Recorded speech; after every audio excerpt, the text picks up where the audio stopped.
حضرت خواجہ اویس قرنی رحمۃ اللہ علیہ کے مزار سے نکلے تھے چلا گاہ کی طرف گئے. ہر طرف پہاڑیاں ہیں، ایسے جیسے بلوچستان کی خشک پہاڑیاں ہوں.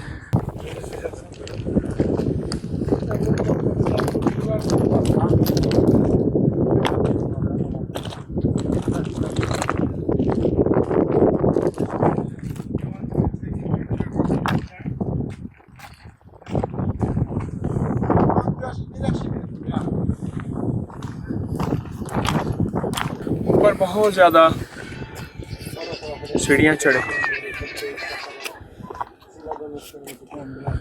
ان لوگوں کی روایت کے مطابق حضرت خواجہ اویس قرنی رحمۃ اللہ علیہ نے یہاں 40 دن کا چلہ کیا، اور اس پتھر پہ ان کے گھٹنے لگے ہوئے ہیں.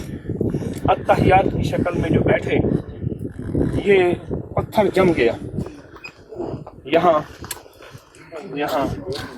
یہ گھٹنے لگے ہیں اور وہ پتھر وہیں پگھل گیا. ایسا جلالی ذکر کیا، ایسا جلال کے ساتھ اللہ کا نام لیا، اور ایسا بہت زیادہ کمال.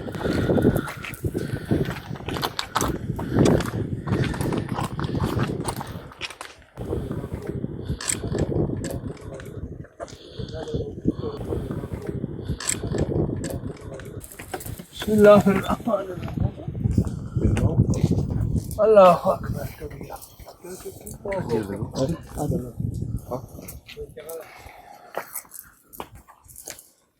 بسم اللہ الرحمن الرحیم.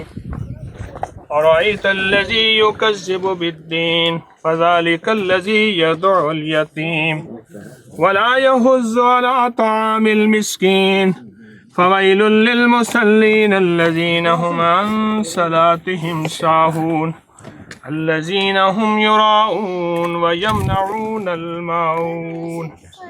اللهم صل على محمد عبدك ورسولك وصل على المؤمنين والمؤمنات والمسلمین والمسلمات. اے اللہ، ہم ایک ایسی جگہ آئے ہیں پہاڑوں پہ چڑھ کے.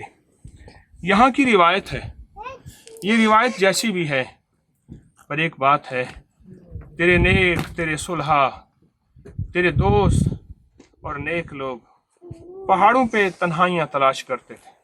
یا اللہ، دنیا میں ایسی جگہ کوئی کہیں ہوتی، اکیلے بیٹھے رہتے یاد تیری دل نشی ہوتی.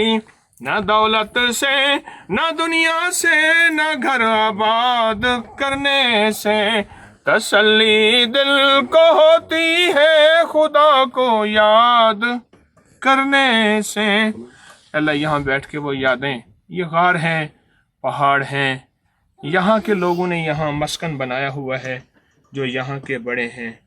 وہاں بیٹھ کے اللہ اللہ سیکھنا، اللہ اللہ کرنا، تیری یادوں کو زندہ کرنا، تیری محبتوں کو اے اللہ صدا بیدار رکھنا. ایسا ہی آقا، کسی بھی اللہ والے نے یہاں بیٹھ کے تیرا نام لیا تھا، تیری محبت کے بول بولے تھے، ہمیں بھی اس حصے میں شامل کر.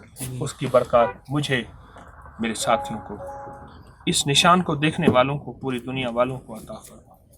آمین آمین برحمتک.